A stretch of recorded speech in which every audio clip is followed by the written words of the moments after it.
Okay, so firstly, guys, thanks everyone for coming on this morning to this webinar. So, so my name is David Quinty. I'm one of the co-leads at the Gambling Lived Experience Network. So obviously, we're here today to discuss, the actual event is the Gambling Experience Network and the Armed Forces Gambling Support Network.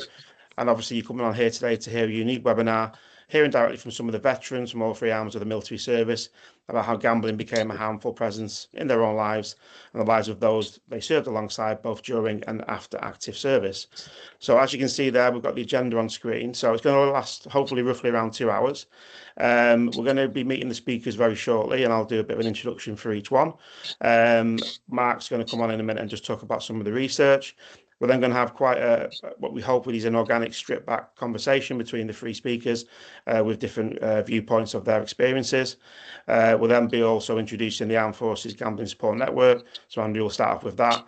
We've also got Fiona Vaison to talk about some of the training that goes on with battling the odds. And also Ian Whiteside should be joining us to talk about the AFGSN, it's hard to say, 1 year on, and obviously some of the successes and some of the things that have happened there. Okay, so what I'm going to do now at this point then, if everyone's okay, I'm just going to pass over to Mark, and Mark's going to just touch on some of the research and what's going on with the veterans at the moment. Thanks, Mark.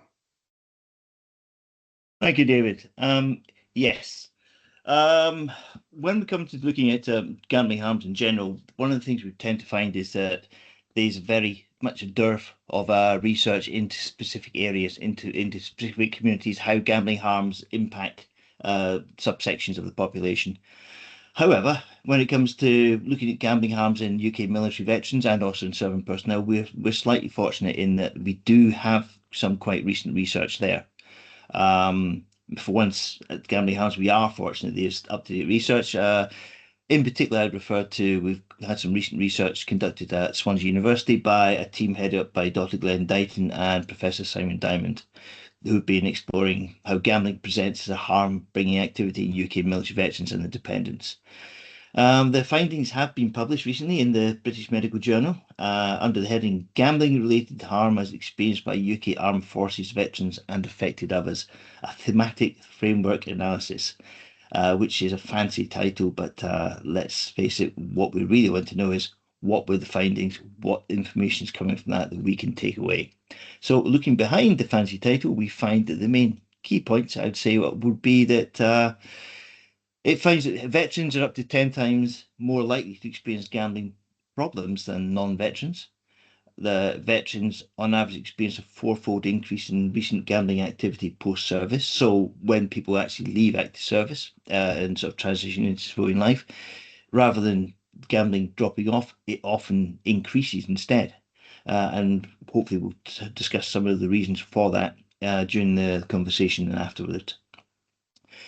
It finds that veterans are 4 times more likely to have gambled on multiple activities than civilians, which is quite significant because we know from other research into gambling harms that the more products you gamble on can correlate directly. Well, it correlates to the chances of increased harm from gambling.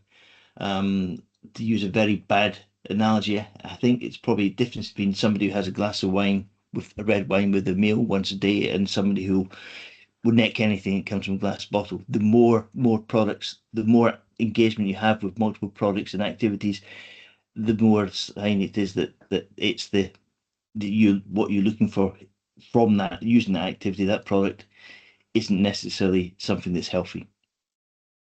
Veterans often normalize gambling behaviors due to military life's accessibility, social reinforcement, and stress-related coping mechanisms. I don't think any of us are under any doubt that being a member of an active force, active services, is a stressful thing to do. Putting your life on the line, having responsibility for others is going to be very stressful. Being away from your family, from your loved ones for extended periods of time, perhaps being in foreign countries. This is all going to be something that creates stress and strain, and it's going to be tempting for people to try and find coping mechanisms, even just to deal with boredom. If your life is, if you're somewhere where there's not much activity going on preparedness and being ready. We know that in general for gambling can lead to severe financial distress, relationship breakdowns, mental health issues, and compromised trust. But in particular, probably in the military and in veterans, the fact that there is a division between people away from home for a long time, and to some extent people aren't in control of where they are. Their lives are under direction of other people, where they live, things like that. And one of the key barriers to seeking support is stigma, pride, denial, and also insufficient tailored services. Services not there for that group of people around gambling harms. I think, I don't know about pride, but I would certainly say that one of the things that the military, being in the military, probably instills in you is a sense of pride in the service you're doing, and rightly so. Also, the feeling that you are resolute and you can stand up to anything, which is fantastic, but it can also become a barrier to feeling you're able to ask for help. So these are kind of the negatives, but are there any positives that come out of it? I think what the research does tell is that family interventions and personal crises are crucial motivators of veterans for driving them towards recovery. Of the two of them, I think gambling in general, a lot of people will continue gambling until some crisis comes to stop it. It could be a family crisis, it could be financial crisis, it could be somebody discovers the harm that's happening in their gambling, and that creates a crisis, forces them to stop. But the better solution for all of us would be if we can empower families and loved ones to be able to detect signs of harm and to be there to intervene on behalf of that person. That has to be the positive way of approaching this. It recognises the need for effective interventions that address both individual gambling behaviours and broader family dynamics. Greater availability of veteran-specific sports services and stigma reduction, which could help improve help seeking. Once again, this goes back to some of the structures in the military around what support is there for people around issues that aren't directly related to sort of combat readiness.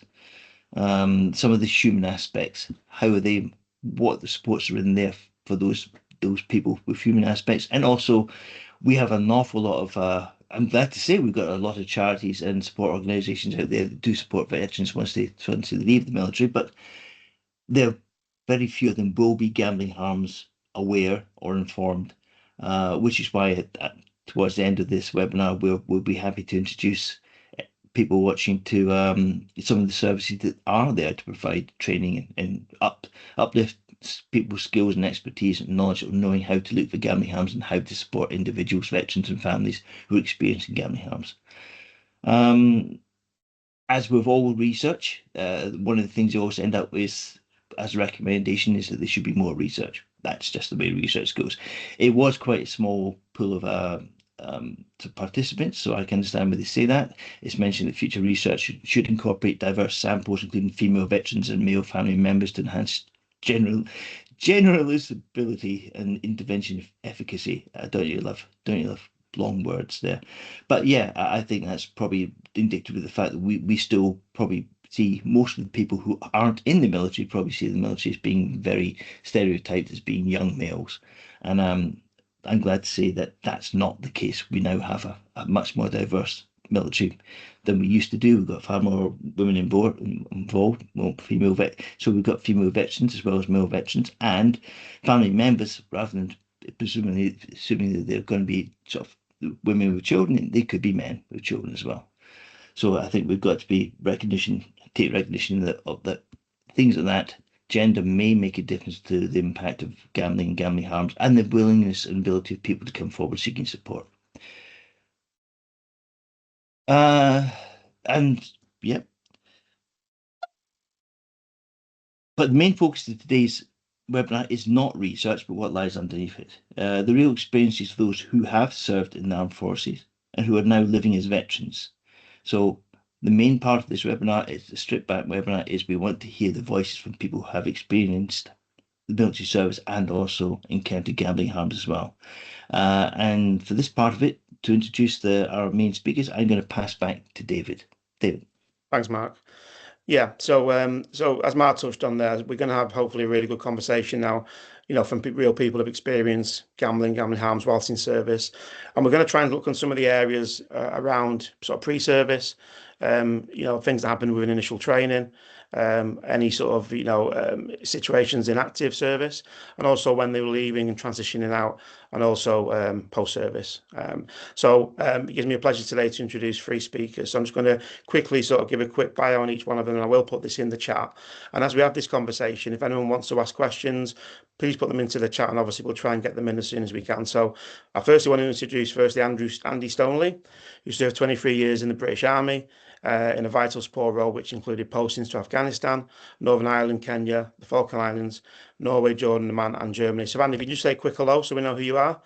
We know who you are, but just introduce yourself. Yeah. Hi, good morning. Andy here. Good morning. Yeah, thank you for all joining us this morning. Thanks, Andy. Secondly, we've got Matt Losing, who joined the Royal Navy after leaving school, trained to become a hydrographic surveyor, and served on many ships, rising to the rank of petty officer. Matt, just introduce yourself quickly, just say hello so we know who you are. Morning, everybody. Thank you. Thanks, Matt. And last but definitely not least, Pete Buckley. So Pete served proudly for 22 years in the Royal Air Force as an air traffic controller, responsible for the safety of thousands of airmen in the skies above us. Sorry, gentlemen. So firstly, thank you for being here today, and obviously wanting to sort of share your thoughts and your what's happened with you, and just to be open about that.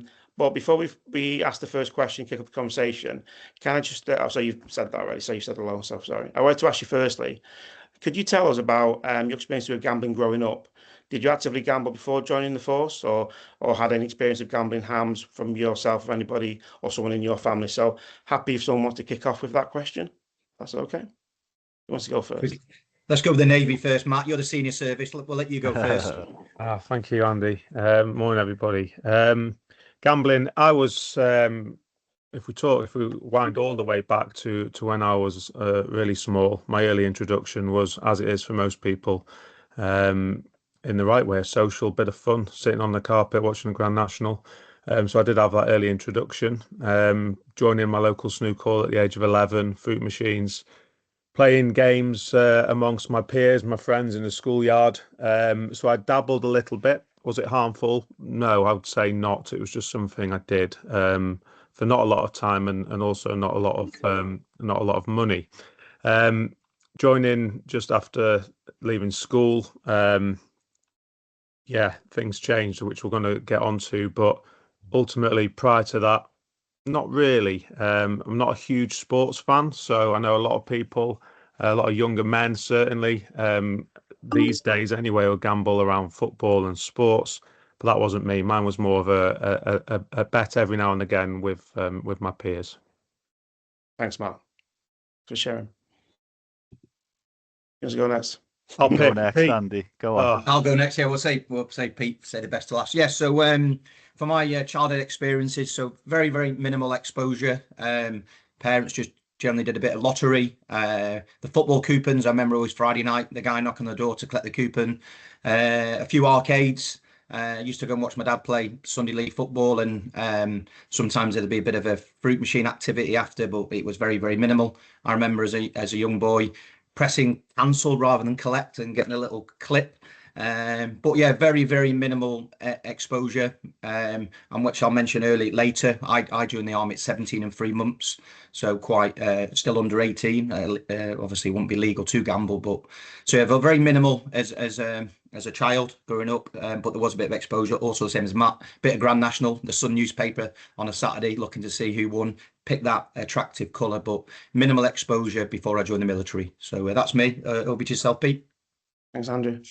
Yeah, hi everyone. I'm a bit different. Similar to Matt with the snooker halls at 11 years of age with the machines. I did gamble a lot. I didn't think it was harmful, but I do look back at that now. Now I'm in recovery and I've done a lot of work on this, and it was harmful for me. I was already starting to.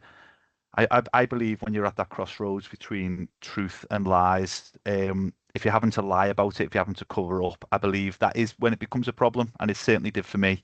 So from the age of 12, 13, I'd be saying I wasn't at the snooker hall because I'd stopped going with my friends. I was playing much less snooker, and I was going on my own before football, or a friend was meant to pick me up, and I'd say, pick me up near the snooker hall, and I was gambling then on my own. And I'd run out of money, and I was starting to try and find other ways to get money from maybe my dad's drawer or his wallet and things. So I didn't know it was harmful, and actually I didn't know it was harmful till about 3 or 4 years ago when I did a bit of work on it, and I did some recovery on it. So I certainly was harmed by gambling at an early age, and although I pretended to myself, probably lied to myself that it was normal and that everyone was doing it. I was doing it alone at quite a young age. I lived, Aintree's been mentioned a few times. I lived a stone's throw away from Aintree. I was brought up there, so Grand National was a big thing for us. Not just the one day, for the whole event, for the 3 days. And I loved it. I loved gambling at a very early age. And it was quite harmful. And we'll move on to it a bit later on. I joined at 19, and actually that phase for me, actually joining, helped me to not be able to gamble for a short while. But yeah, I'll hand it back over. I don't know if you want to ask another question, Dave, or just yeah, no, we'll do. Thanks, guys. Thanks for sharing that. It gives us a real good insight into obviously just before you went in and what happened, and whether, like you said, Pete, you recognised that maybe you were gambling heavy at that point, and it was a problem, as opposed to someone who maybe had, like I said, minimal exposure, has been mentioned. But I just wanted to sort of maybe touch on when you actually went into the different services and the training part of that. So a couple of questions I wanted to throw up there, and just obviously be open as you can. So whilst you were in that sort of phase, did you experience a culture of gambling within the forces? And was there in yourselves any sort of pressure? Did you feel any peer pressure to gamble, in that, or did you experience an uplift in your gambling behaviour while you were doing that? Sorry for a fury there, but if you could just try and give us some narrative around that, that'd be great. I'll go first again. We'll keep it in this order. It'll be easier, won't it? So I'm joining thrust into basic training and then phase two. In all honesty, the biggest change was I had a decent income, albeit not a huge income, but all of a sudden I was earning money.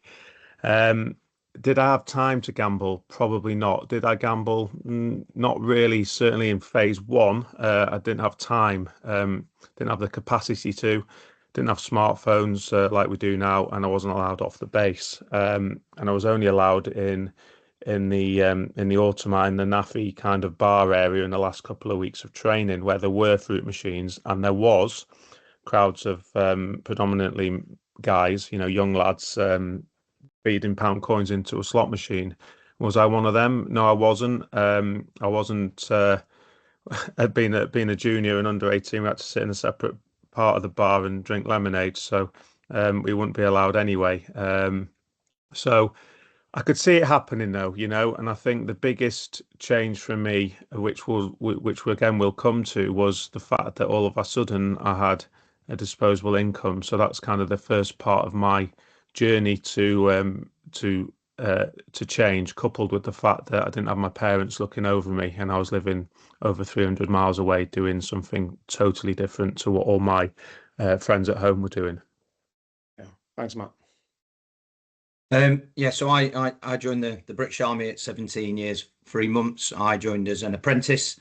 My phase one was 28 weeks training, under 18 there, and same as what Matt was saying. No time to gamble, because your days were very disciplined, very structured. Reveille at 6, and then you were told where you went during that time. But a bit of fruit machine, slot machine. So we had like leave at week 7, 14, 21, and at the end, respectively.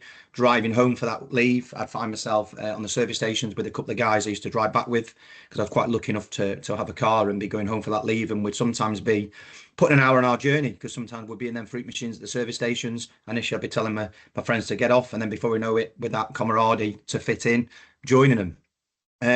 So that was kind of like phase one was minimal, because you couldn't do it. But phase two, completely different dynamic landscape. When I was doing my chef training, where we had the interest then of the NAFI, the morning break. You can associate the tri-service Navy, Army, Air Force institution, like a little coffee shop area, which has got fruit machines. You could go in generally between 10 and half 10 in between your work training.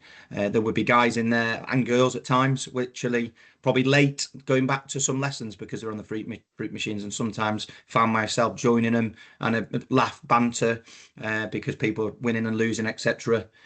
Also in the football changing rooms, always talk about the accumulators and the ACCAs, as they call it, and you find yourself fitting in, and before you know it, for the next game, you're actually turning up with the coupons from Willie Mill or Coral or one of the industries. So bit in phase 2 as well, because I was allowed to then 18, and they were in the NAFIs then.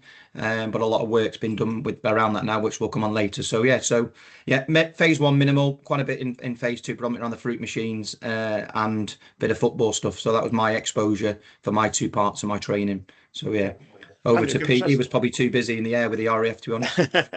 I'm not sure if Pete's here at the moment. I know he did say he had to maybe nip off and come straight back, but can I add something, Dave? Yeah, go for it, Matt. I mean, I only touched on phase 1 there, but just listening to Andy there and how my life changed in phase 2, actually being allowed out and being able to do what I wanted on the weekends, things did maybe change then. And one standout point for me was after lunch one day, there was a couple of fruit machines outside the spar shop on the base, and I did go over to one of them, and I was feeding some money in, and I had an intervention. Someone much older than me, of a more senior, came over and said, "Don't be feeding all your coins in there, mate. You'll never get any back." And that's something I've just reflected on then, really. So, I mean, I'll talk about interventions later, but.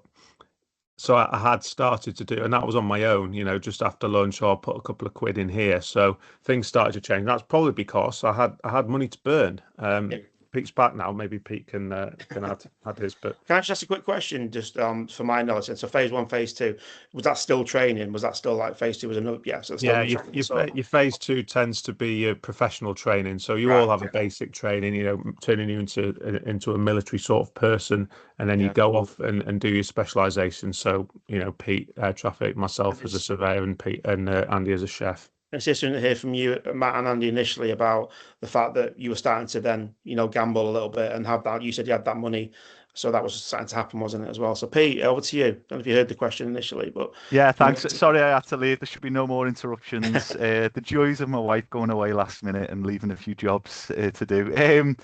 Yeah, so I did hear the question if it was the one before I left about in training. Now, for me in training, similar to what I'll cover later on, anytime I was away, actually. I'm busy, on detachments or whatever. For me in training, my gambling really went down, which is great looking back now, because similar to what Matt said, I didn't have the access to it because we weren't allowed in our NAFI on basic training until near the end of it. We didn't have weekends off until near the end of training, and I was sharing a room with 14 different people, and we were busy. We didn't have much sleep at night. We were busy doing bits. Andy would probably say not as hard as joining the army in basic training, but it was a little bit of serenity for me. And there's similar times in my career where I did get some serenity where I wasn't able to gamble. It may have frustrated me at the start of basic training because I wasn't able to, but actually it was a relief that I couldn't. As I progressed into phase 2 training, it started like that, and then it relaxed a little bit, so we had more time off and we had more opportunities. And there was back in them days, there was on the Airforce camps, there was rooms near the NAFI with multiple fruit machines in, and I would be one of them who was going. And I actually quite liked the sort of camaraderie. I quite liked the group mentality of doing it, because when you're doing things as a group, even though I probably knew then I had an issue with my gambling, although I'd never said it out loud, it normalized it for me, and it made me feel a bit more like I'm not doing something out of the ordinary. This is normal for me to spend all of my money and then still get my 3 meals a day, because during your training, you still get your 3 meals a day. It automatically comes out your wage, and I could still get fed. I didn't need any money to survive. I had no outgoings through training. I had no car. So I would be gambling through phase 2 training quite a lot, and quite like the idea that others were doing it as well. Yeah, it's interesting that you said that, obviously in the first part, because you just come in, so there's no time to do it. But like you said, that then you relax a bit, and just did you feel that wanting to be part of that group then by gambling? Did it feel like if others were doing it, you wanted to be part of that and not kind of feel isolated from that to some degree? Yeah, to be honest, I was probably leading it a bit as well. I was more of because I was gambling quite a lot before I did join up.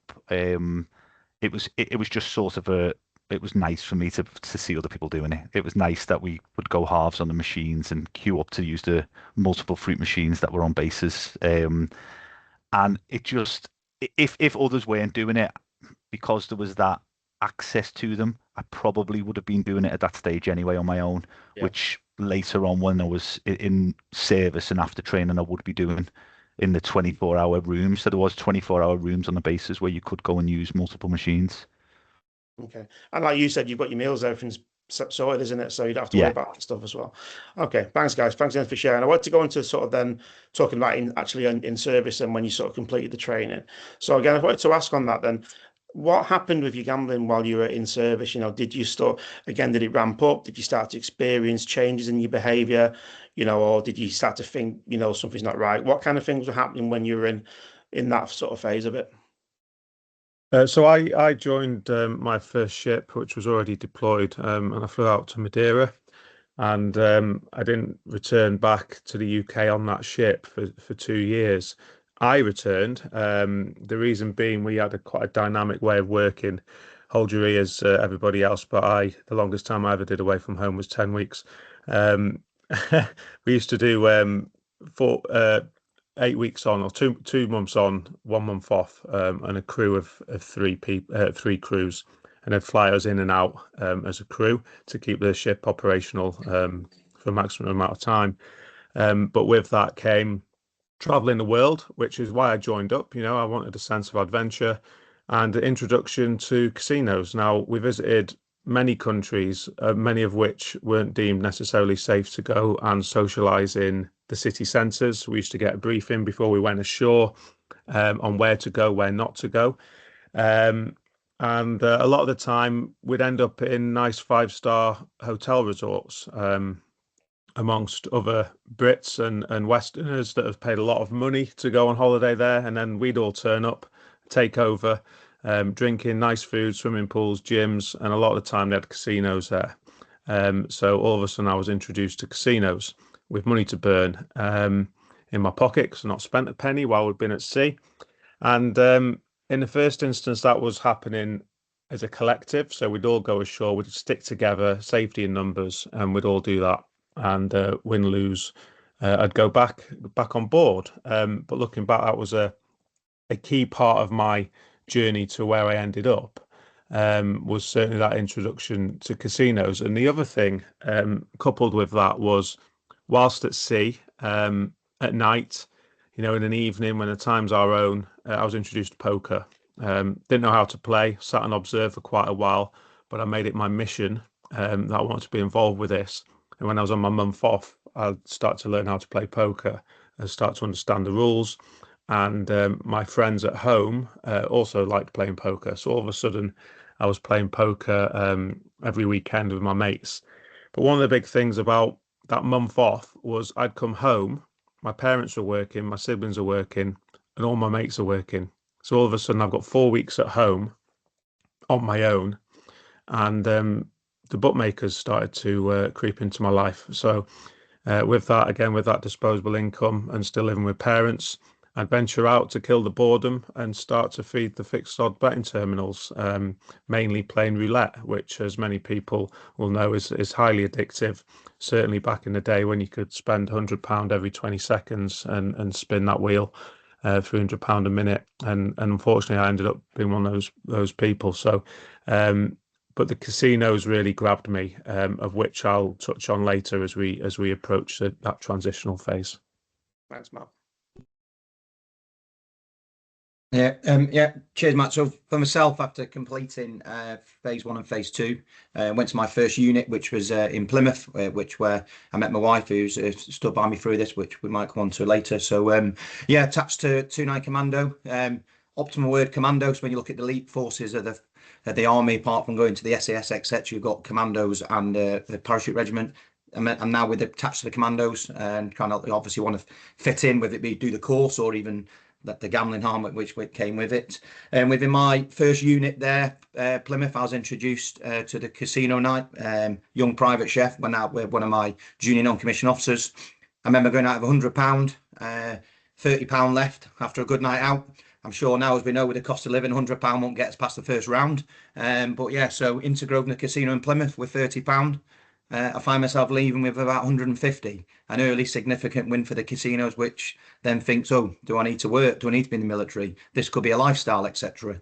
That kind of then been kind of like every weekend then sometimes where we end up in the casino after a night out. Same again, which we mentioned early in phase 2 with the football changing rooms. I was then lucky enough to get into the football team there at 29 Commando, when we'd be talking about before the games, the football coupons and who's done an ACCA, who's done this, etc. So very much to fit in, like Pete mentioned earlier as well, very much normalised where we were.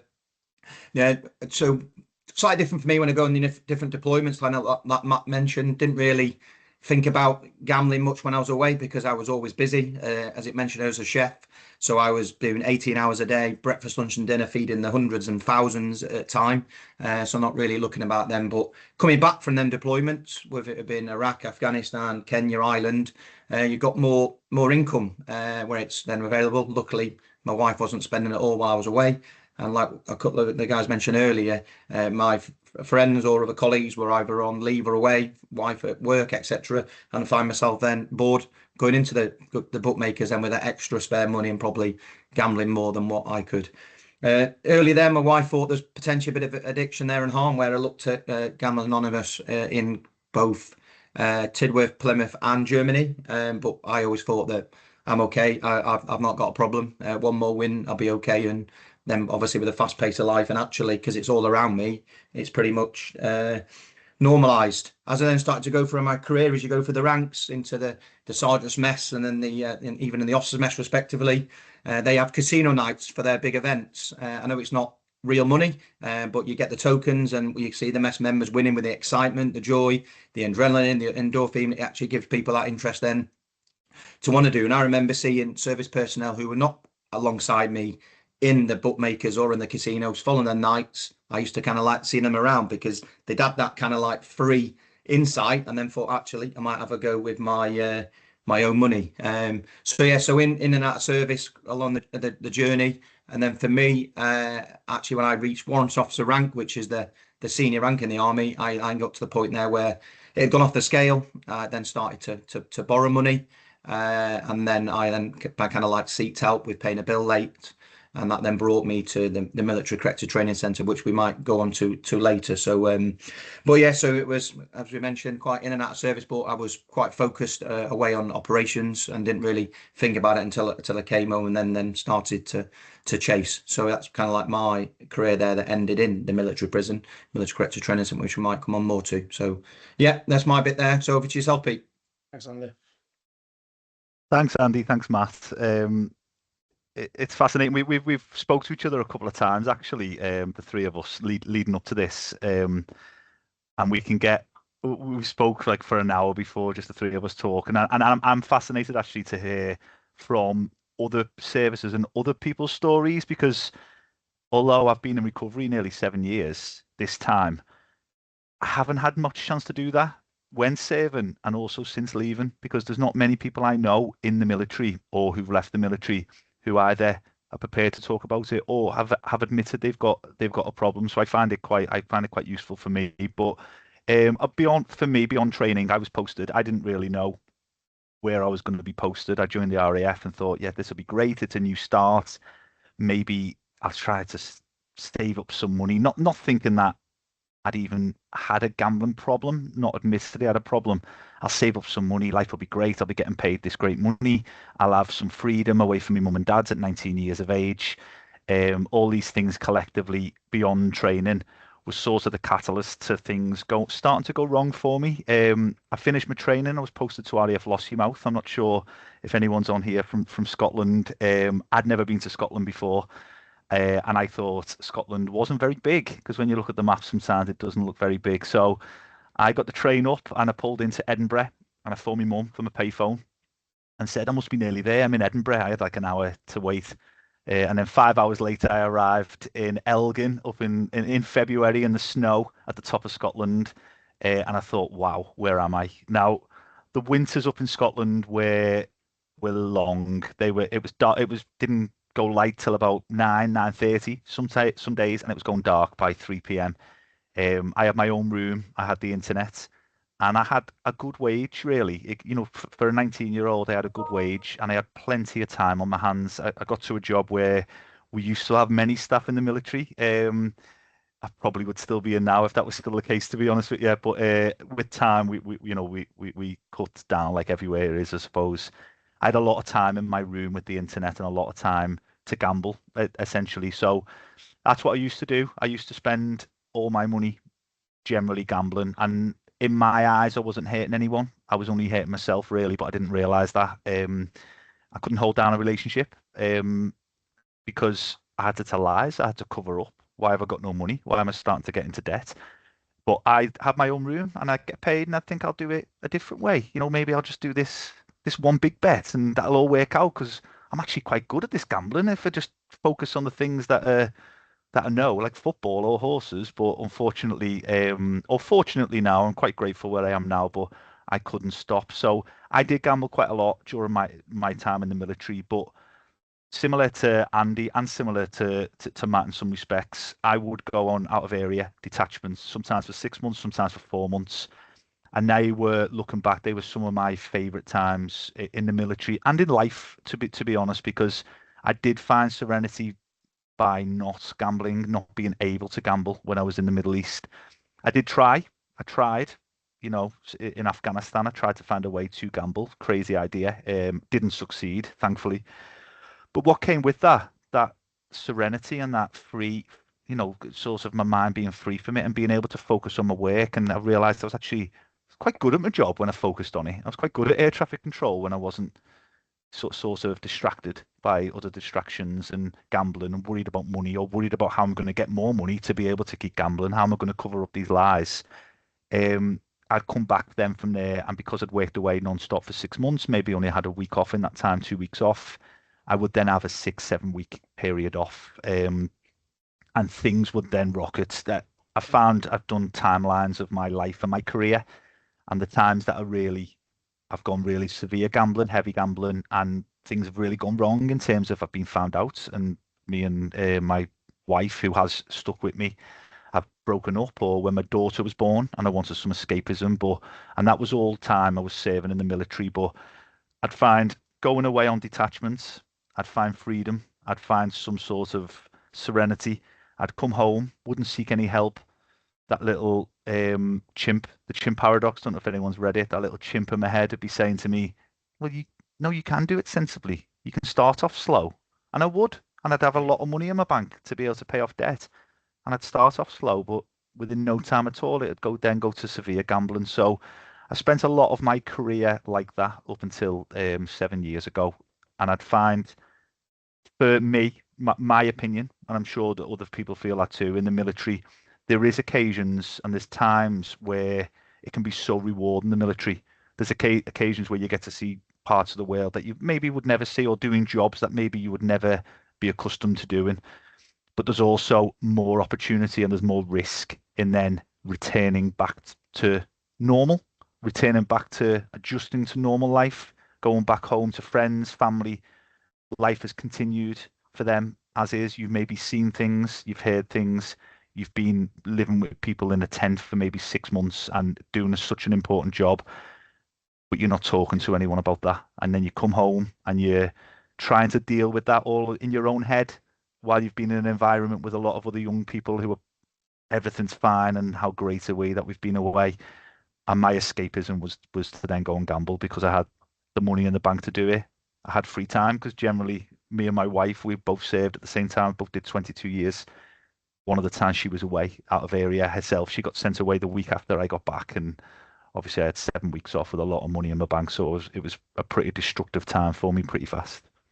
Oh, wow. Thanks for sharing. That's really interesting. And there is some similarities in there, obviously, in relation to that, having that access to money to some degree being normalized, but that boredom as well, like you said, when you're in these, and then you go back to that, like Matt was saying, coming back and being on his own, or friends being away or doing other things, and then that time to do that. So it's interesting. I want to sort of touch on, because I think Andrew touched on support. So I wanted to ask a question around support. Obviously, at this point, if you felt your gambling was going up or you felt you might have a problem, so how comfortable would you have been, or were you, with asking for support to someone about the fact that you might have a problem? And were you aware of sort of any repercussions for individuals gambling in the active service, and even differences in how that will be treated, if that makes sense. Yeah, thanks, Dave.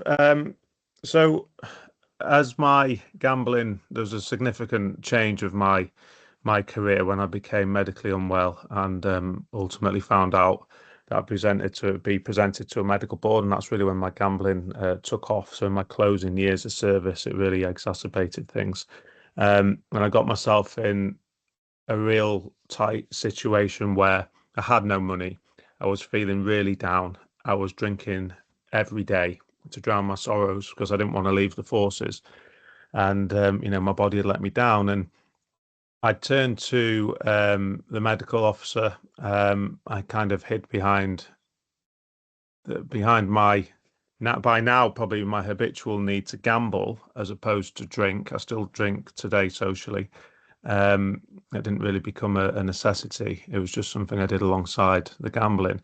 But I hid around my kind of poor state of mind as to the fact I was losing my job.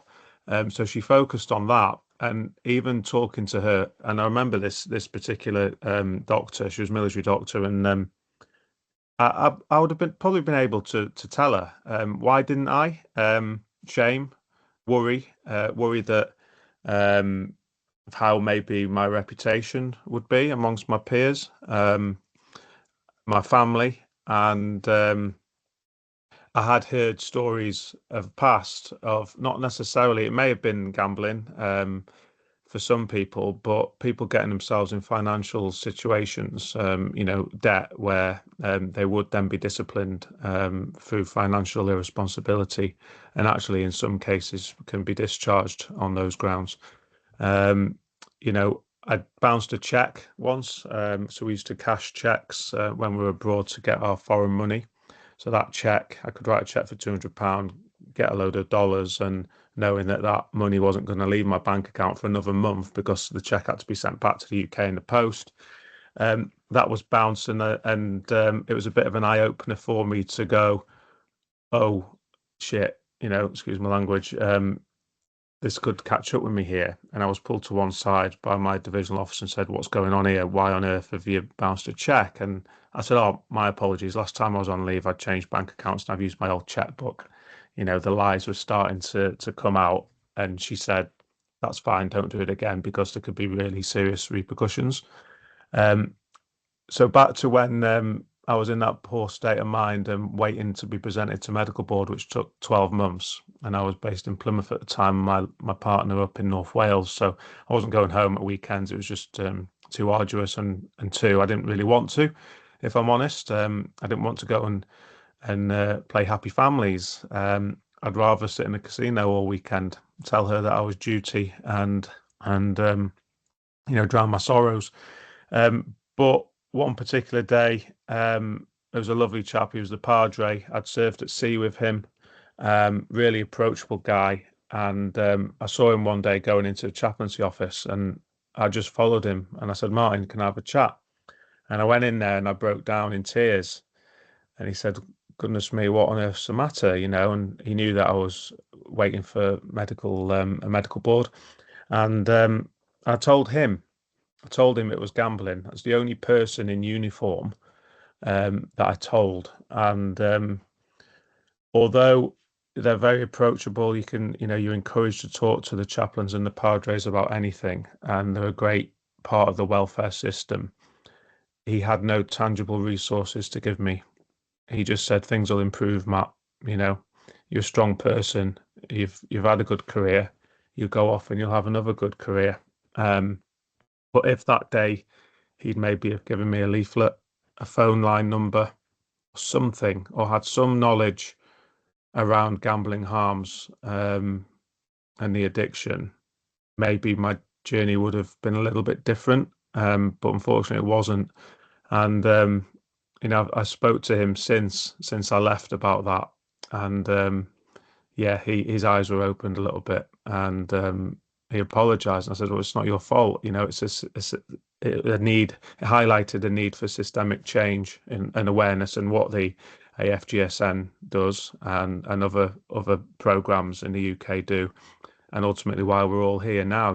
So if we can converse about it, and educate people around stories and opportunities and missed opportunities for intervention, then hopefully we can mitigate harm going forward. My harm really exacerbated, I know this is around veterans and we'll get to that bit, but as a veteran, that's when really things took off.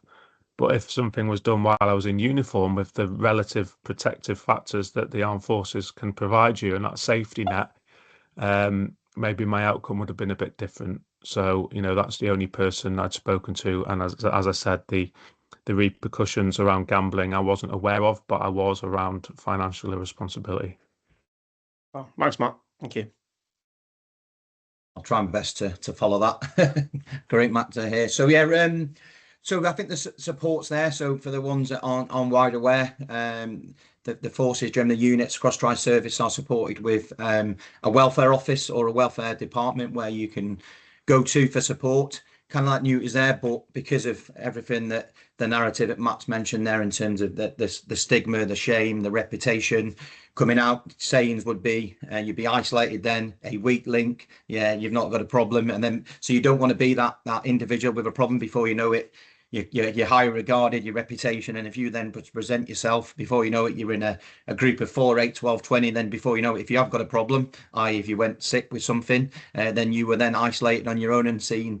And then the terminology would come from that. Someone else would have to cover your work, come on, man up, etc. So generally, even though probably support was there, probably didn't reach out because of that stigma, shame, which I mentioned.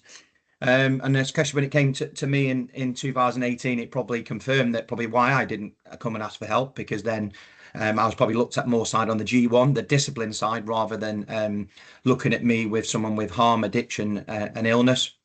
I was kind of like signposted to Google to look where I'd already referred to Break Even already, who I do work part-time for now, in line with this great work that the Armed Forces Gambling Support Network's doing now, and that the other 4 partners.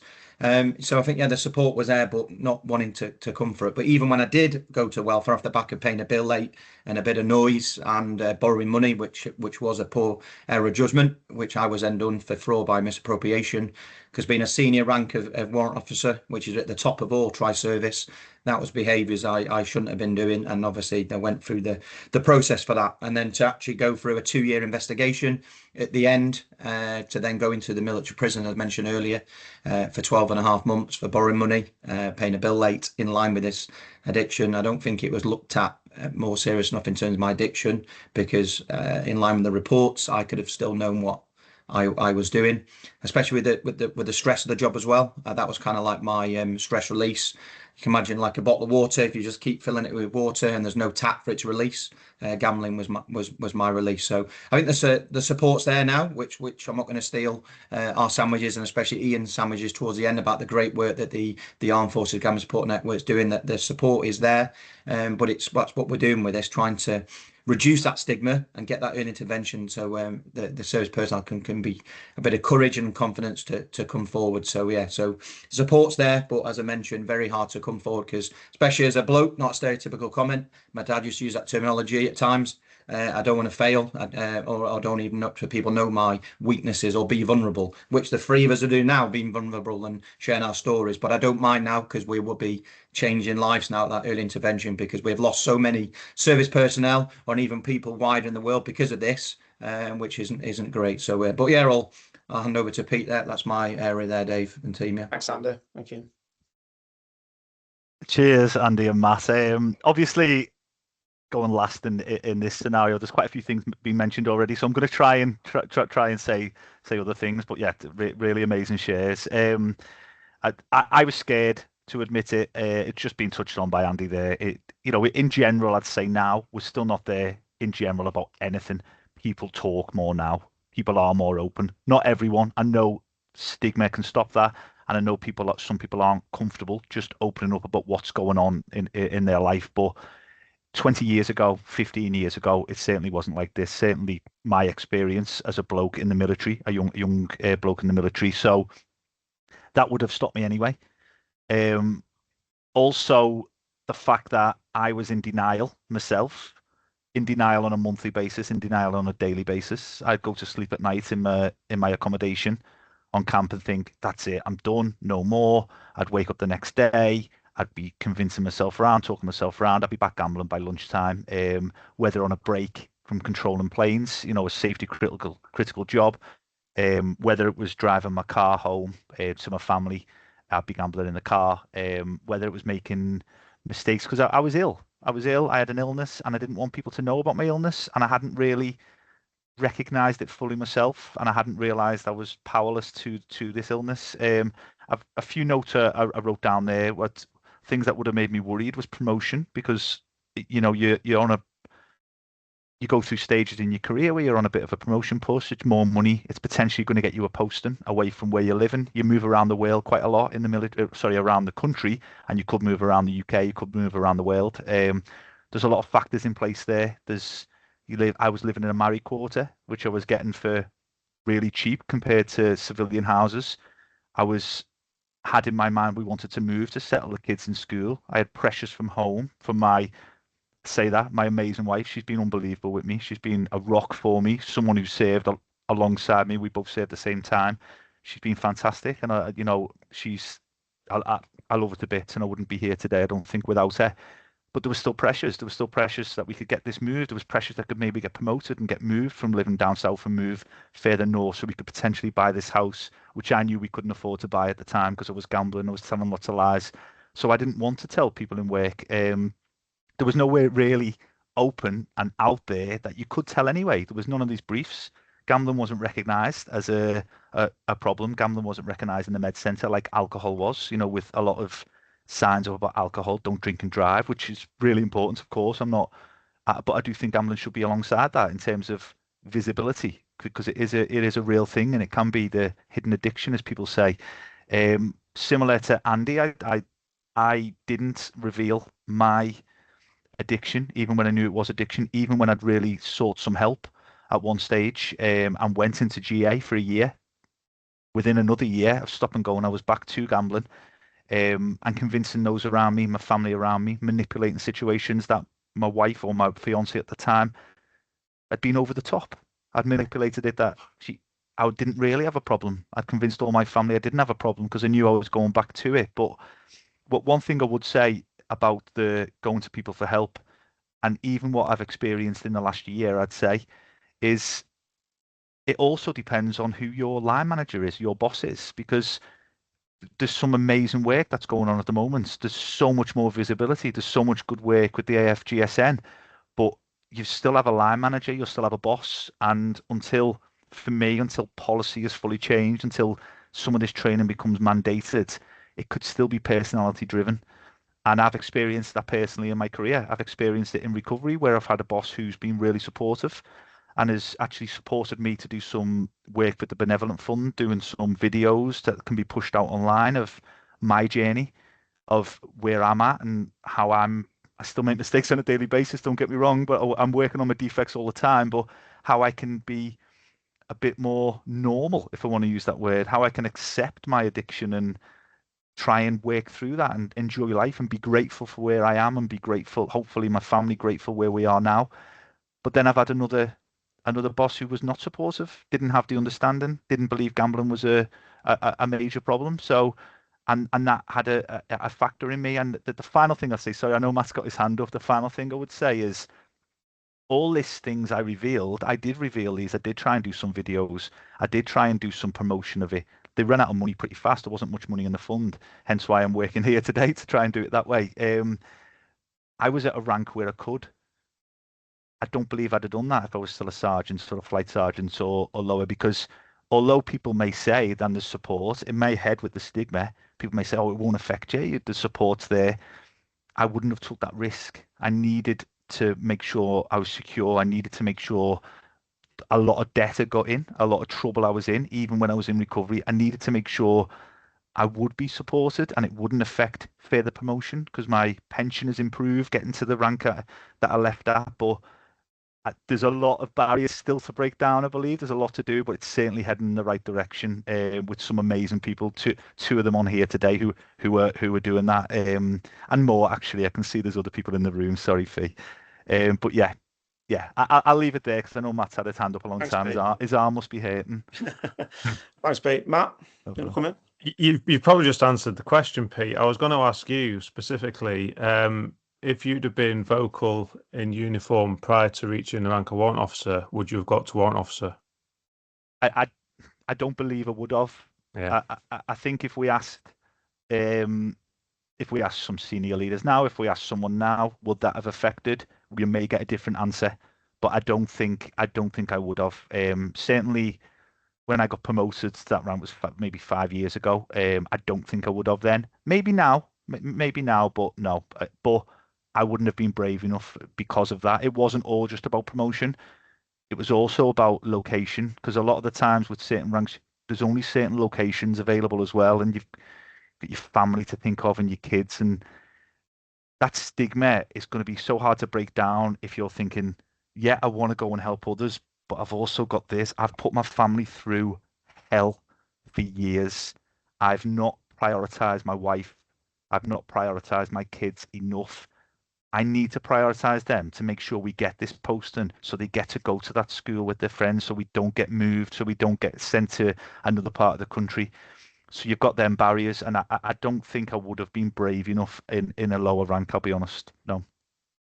Thanks, Pete. I mean, I was just going to add then, sorry for me. So even so with my 2-year investigation at the very start, I mean, in line with my court case, which went to the military court, I had an assistant officer who was a major, worked in brigade headquarters. And then off the back of that, all I wanted to be was to give back in line with that investigation. And he had a voice as a major, I had a voice at the time as a warrant officer, before obviously I was reduced to corporal in line with the court case. But we put that narrative across the brigade that then I was quite happy to go and talk to any service personnel that was struggling, because at the time I was then doing my early counselling with Break Even in Chelmsford. Approximately about 40 of us were going there, but in line with the GDPR consent, there's only about 6 that were recognised in the brigade garrison, because they'd actually give consent for their chain of command to know, because of what we've been talking about, the stigma, the shame. And I think if more people would have been able to share it with their chain of command and not being called a liability, a weak link, etc., man up, I think that could have been a bit more of a voice there. But the answer was actually it's not a problem, because we're only talking about a handful of people. But if people have had that strength and the stigma to come out of it, there was over 40 going with self. And I remember the lady saying to me, one of the hardest challenges is doing the schedule with the rota, so none of us bumped into each other coming through the front door. And I think now with the work we're doing, it is landing at the right desk. But like both Matt and Peter said, the great work, and a few of us are on this call today, it's making momentum, but it's got to be longevity. And like say Pete mentioned, changing the process, the policy, so it's mandated. But I just thought I'd add that at that stage, guys. Thanks, Andy. Pete, back to you. Got a question? Yeah, I was gonna look. I totally agree, Andy. I was going to add two more points actually from my experience. You get a security clearance when you're in the military.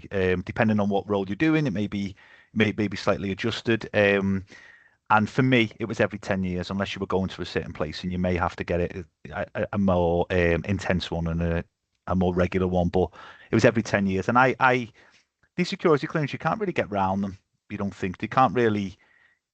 There's no way of sort of blagging it, because most of the things that you answer, people know anyway, or they can look into it.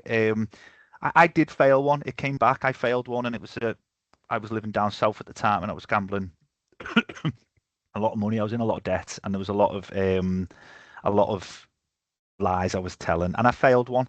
Now that was my concern when gambling as well. You've got your security clearance. You need your security clearance to be able to serve. If that was to run out, that is a way of discharging you, and I've been discharged pretty fast. And I failed it, and I managed to lie my way out of it. I managed to find ways around it without telling family, with them pressures.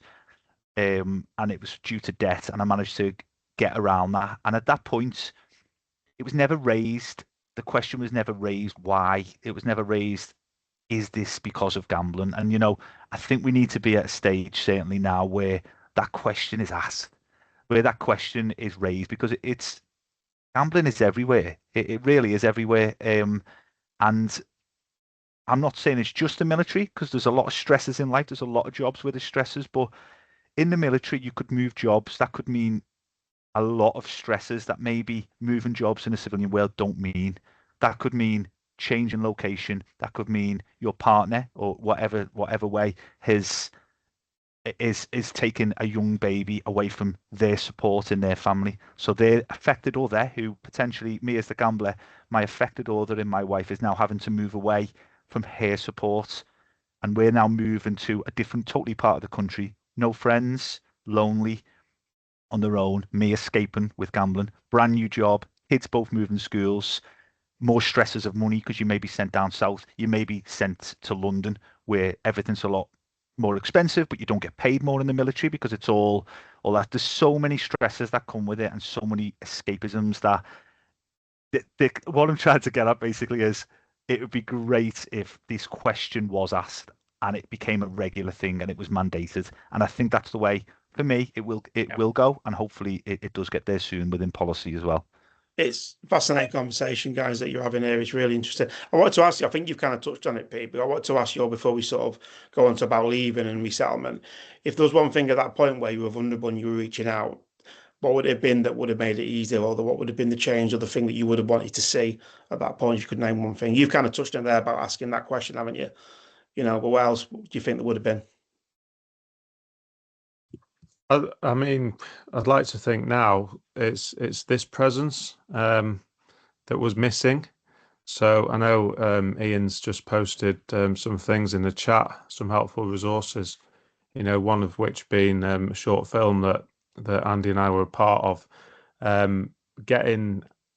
Having maybe even a poster in the tea room, just a conversation would probably have been enough for me to go, all right, the military, the MOD, my superiors are aware that this is a potential issue. So therefore there must be a channel of support. It could be as simple as just something on a notice board. Yeah. Andy? Yeah, very, very much the same. And I think Pete mentioned it earlier about the your chain of command, your leadership, your management at the time. You could have a leader, manager now, chain of command that could accept it, understand it, and offer you support. Where you could have someone's completely different and you're isolated, and before you know it, you're on to your next job. Very kind of like happened to me. So I was, like say, a warrant officer, and our senior soldier in the regiment kind of like was then speaking to me very, very differently. For almost, I was, even though I wasn't parachute trained, I was within the parachute battalions attached. Because then I had this problem, and then I was then suspended. I almost became absolutely nothing. Lost my self-purpose, everything. Especially look at a chef, you're only as good as your last meal. I then, for everything I'd done before as a good individual, good soldier, good warrant officer, and everything I'd done for that battalion, he then defined me as literally nothing. Before I knew it, the rumours then started across even into the schools, which was horrific for my kids. And I mean, I'd borrowed some money off colleagues and then didn't go on deployment. I mean, apparently my friend who was deployed in that country then, the regimental Cape Moor officer for the battle group, is not here because he's just robbed $1 million and he's gone AWOL. I wish I had gone AWOL of $1 million, because I would have invested it into this training. But yeah, so I think that to answer your question is just that listen to and actually been understood that I had a problem and there was an addiction and the gambling harm there, rather than just been defined straight away, not basically prejudged already straight away, because actually, but that's the mentality, hopefully, with this great work we're doing with the Armed Forces Gambling Support Network, is going to change that landscape and get the longevity. So yeah, so a bit more support, a bit more understanding, rather than being isolated straight away. Jump straight to discipline within 24 hours. Had the RMPs calling me to interview me, where actually, like I say, which we call the rule-out question: are you or anyone else around you experiencing any gambling harms? That was never asked. It was always like, as well, do you need marriage counselling? Do you need relate? Well, actually, if I didn't have this gambling harm problem, my marriage would even be stronger than what it is, which is already very, very strong. So yeah, hopefully that answers your question. Probably Pete can add a little bit more. Apologies, he's last again. No, it's all right. It's good to listen in, and then I think us three here. I hope you both don't mind me speaking on your behalf. I would say I'd speak for me, and I'm sure you would agree. We got to a stage of more severe gambling harms. We were the stage where it sort of, for me, took over my life, and I was powerless to it. Now, the dream is that, and with a lot of the training that has been produced and a lot of the training that's being offered, free training to go to units all over and deliver training, you may get some people come up, you may get people who are close to the severe, but what we'd love to do is be able to get people before it gets to that. The ones who are at risk, the military are at risk in general, because joining the military in itself, a lot of people join because they're risk takers. You'd have to be a bit of a risk taker to join the military, wouldn't you? You're not just wanting to live where you are and not wanting to ever go away and away from family and go into conflict areas, etc. To train, it's exposure, training, and somewhere for someone to turn to, in simple terms, and aiming it primarily at people who are maybe not at risk yet, but having the knowledge, because people they line manage may be at risk, or the people who are at low risk, or maybe even like around the moderate risk. Maybe they've even started to become that, and it's getting that understanding that that's where people are. Because I'd never had that conversation in my life. I'd certainly never had it in the military. No one had ever come into me in my earlier years. I'd like to hope maybe they did. If it was normalized, you could have a conversation, be open and honest, and say, actually, yeah, I'm similar to you.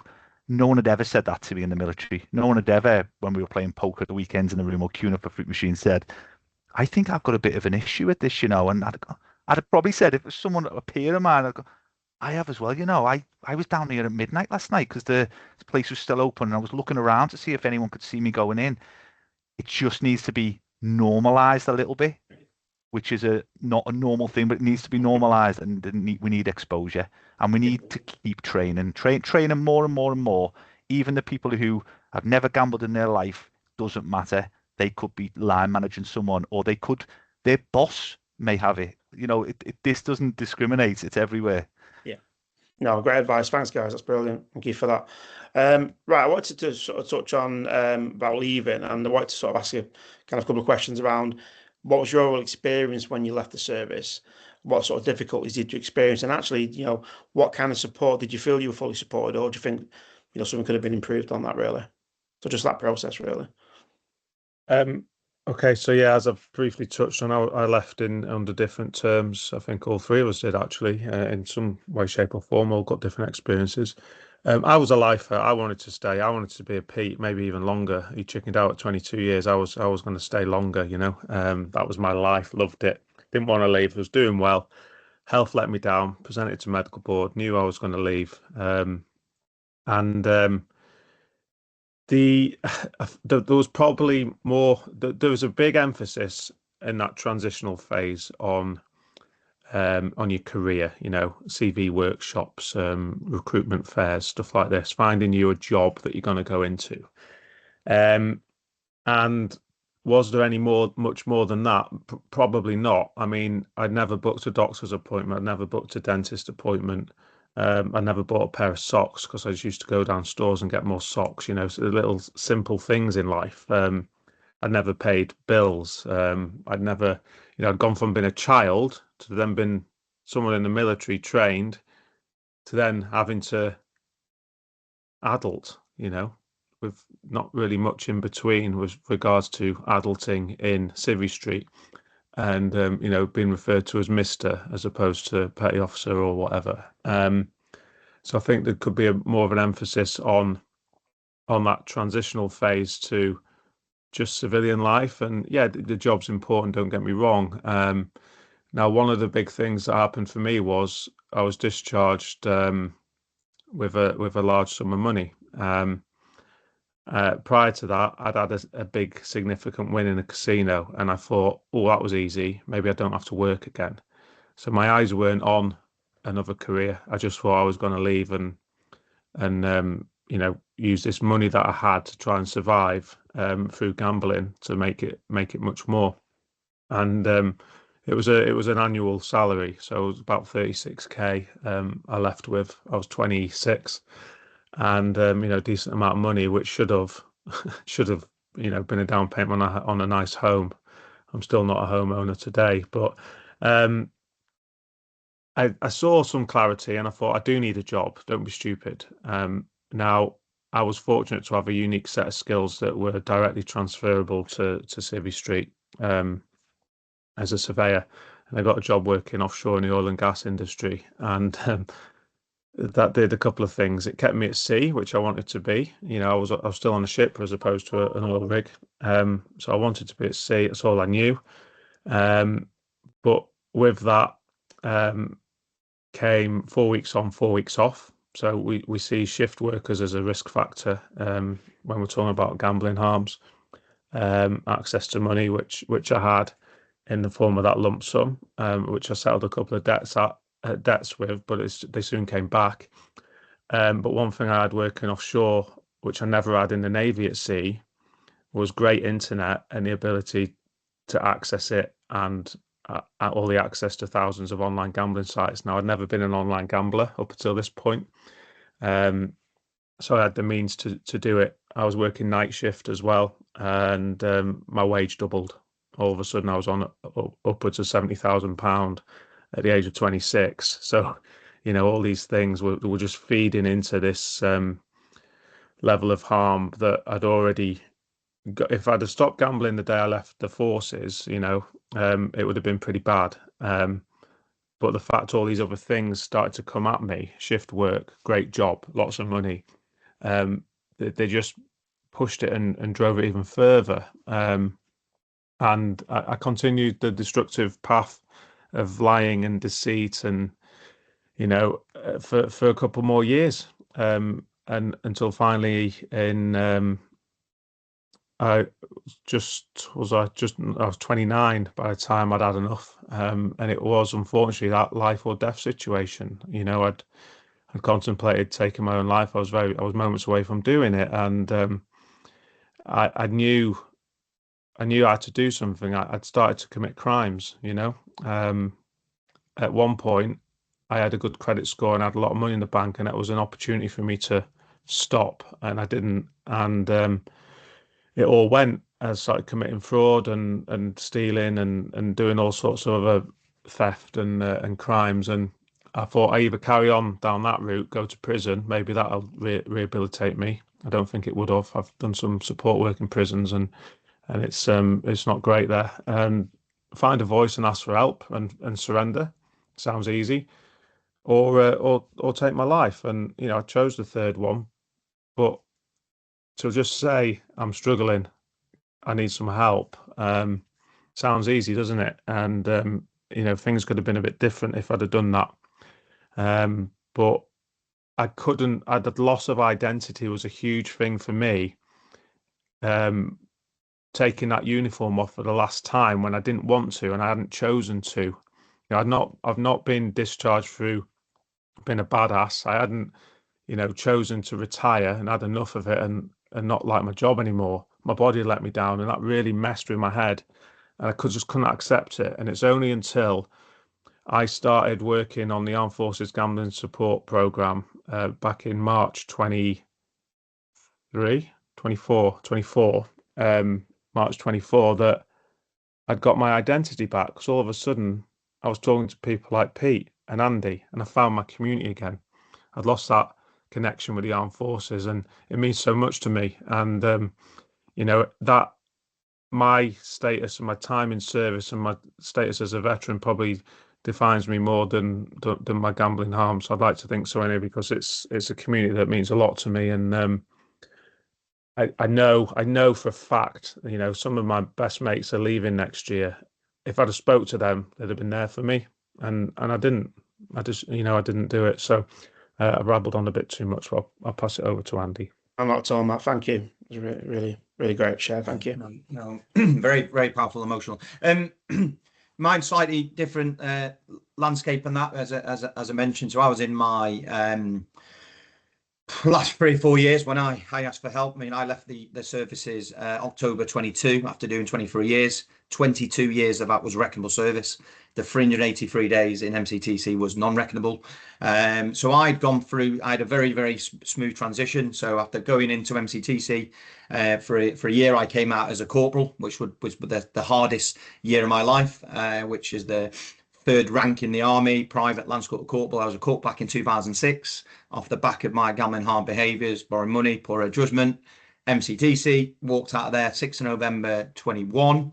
Now a corporal with a year left to serve. Very, very hard year. My chain of command then was the reverse completely. So you look at me then as a warrant officer, my sergeant and staff sergeant, my chain of command below me, they were then my bosses, which was a very hard time. So, but I did that job, and I did that last year to qualify for my pension. If you look at actually, which I do a lot of reflection, I could have been employed by Tesco, Sainsbury's, or any other company. I probably would have lost my job in line with borrowing money, gross misconduct, in line with this gambling addiction. But the forces, the army did afford me the opportunity to continue my last year to qualify for my pension. At the time, I hated the army and the military for what I'd gone through, but on great reflection, you could say that support was there almost indirectly, because I was able to soldier on and prove myself my last year, albeit it was with a promotion ban, and I couldn't get back to where I was, because I think if I hadn't gone through that and that process, I probably hopefully would have been an LE captain, but I'd have been an LE captain then still with a gambling harm addiction. Matt mentioned it. So when you go through that transition, the career transition partnership, the career transition work, i.e. do a CV, look for jobs, etc., but not a lot around mental health and awareness, a bit of financial awareness, but especially if you've been a service personnel that's moved every couple of years and living in the quarters. Some haven't got a property, some haven't really got a great knowledge of financial awareness. Sometimes their loved one has followed them, so they're not in a great employment themselves, so sometimes just on that one salary. So I think a lot more awareness, not just gambling harm, but for veterans leaving, because the great work we're doing now, part of the Armed Forces Gambling Support Network, finding so many more charities out there now. I initially just thought it was Help for Heroes, SAFA, RBL, but there's thousands out there that support, but it's being able to reach to them and actually know where they are. So even if it's just when you're going for that transition, leaving, that it's the education centres of the units have got all these leaflets. I think it's been on the news about veterans having an ID card that links then to all the support available. Hopefully this work will come eventually. So there is support there, but not enough. But my transition was very, very smooth, because I'd gone through the mill, if you say, the difficult, and then I've had a good smooth transition with this job with the Armed Forces Gambling Support Network. We break even, and I'm a general manager still in the defence sector with Compass. So I've still got that identity where I'm around the forces, but delivering this training, and I do see and hear it. So yeah, there is support there, but I think more available. So yeah, over to yourself, Pete, if me and Matt haven't covered anything.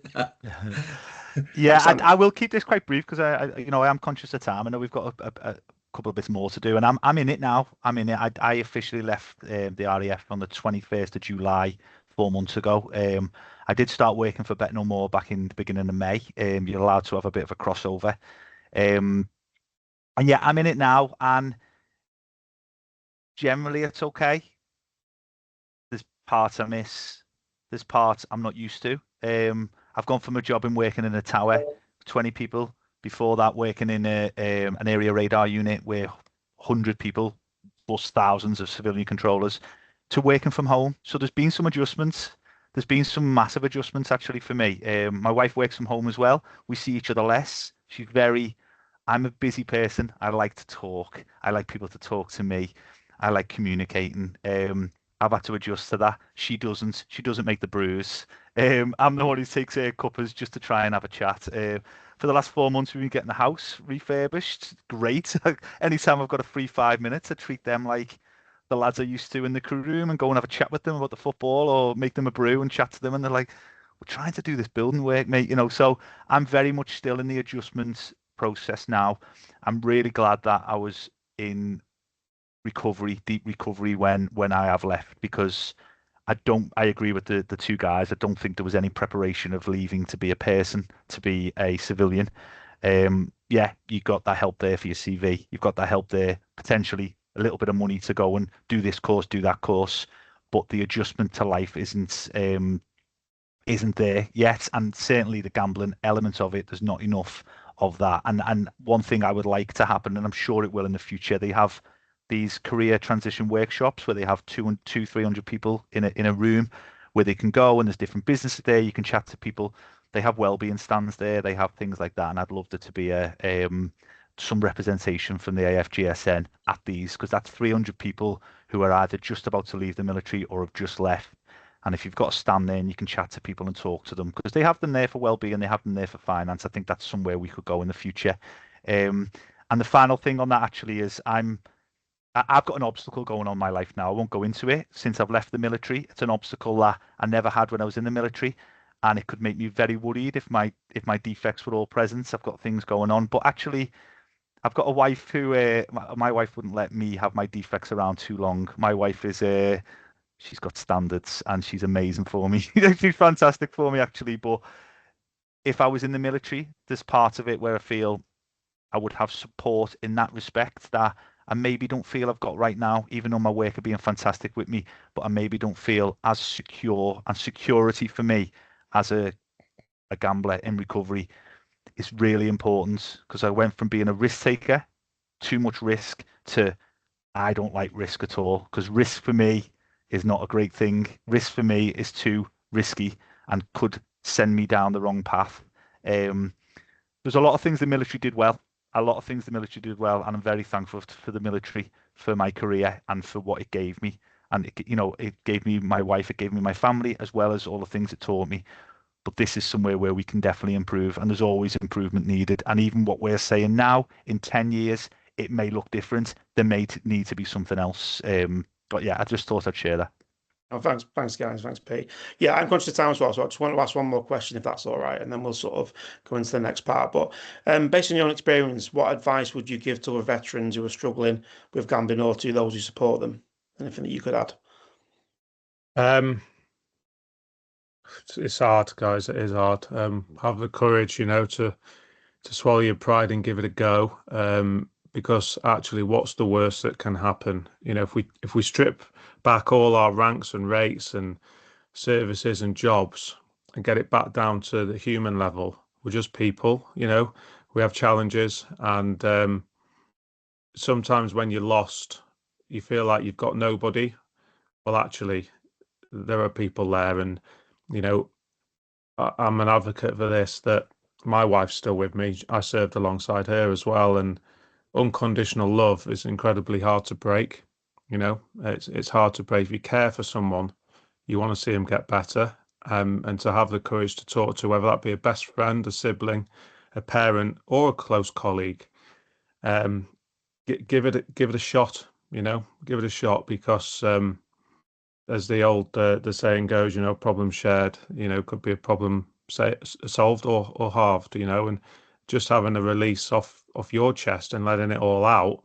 And it could be in a confidential way, it could be on the helpline, it could be, with a therapist. Just get it out, and and have a benchmark to change. Easier said than done, don't get me wrong, but the work that we're all collectively doing here hopefully will contribute to people being able to do that. Thanks, Matt. Andy? Yeah, I'll just keep it short. I like looking at the 3 C's now. So curiosity in yourself or others, and then the other 2 C's have that confidence and courage to speak out. So to me, it's that just be strong. I mean, that saying, it's okay not to be okay, and it's okay to talk, but it is very easy. I mentioned earlier, not stereotypical, but as a bloke, it's hard to give up or even to ask for help. But that awareness is out there, and actually, like I say, Matt mentioned about loved ones, friends, and families. Actually, they will understand that issue. And sometimes when it's spoke about, I mean, I've had real lived experience recently with a couple of service personnel where they've actually opened up to myself, and they're both going through treatment now, and the comments I get back is, the weight's lifted off my shoulders, I thought I was the only one, etc. That just shows, even all the great work we're doing with this AFGSN and that wide awareness, it's when you see the real live stories like ourselves and others on this call, you're not on your own. And it, like I say, I'll keep it short, it is okay to talk, you're not on your own. So yeah. Andy? Pete?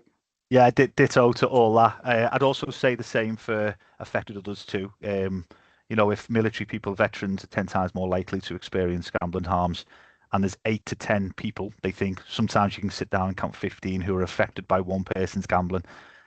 It's also important for them too, whether their partner, child, whoever is still gambling, not still gambling, it's important for them to be able to reach out to. And one final thing I'd say is I do feel very grateful to be in the position I'm in, thanks to family, thanks to recovery.